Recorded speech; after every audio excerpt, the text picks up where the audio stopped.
C'était le 11 mars 2011. Depuis, la catastrophe de Fukushima est loin d'être terminée.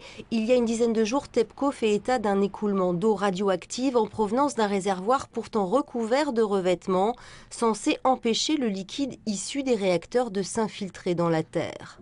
Et les fuites sont nombreuses. Les Japonais envisagent donc de transvaser 23 000 tonnes d'eau hautement radioactive dans des réservoirs construits spécialement, à moins que cette petite entreprise eurélienne n'est une partie de la solution.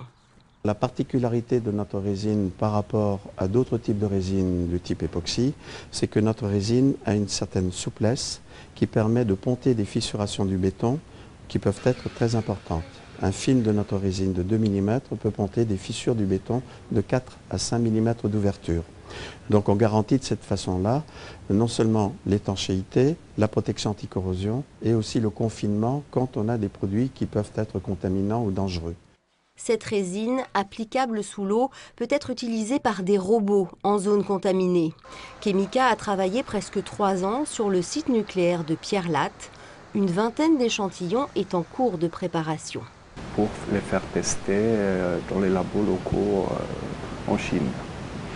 Et c'est pour le marché nucléaire, pour qu'on soit homologué pour le marché nucléaire en Chine. Outre l'industrie nucléaire, Chemica a développé des résines de protection pour l'étanchéité contre la corrosion utilisée dans le bâtiment ou l'industrie chimique. Elle a aussi mis au point une résine alimentaire. Stockage d'eau potable ou réhabilitation de canalisation, l'atout de cette résine, elle ne contient pas de bisphénol A, contrairement aux résines à base d'époxy.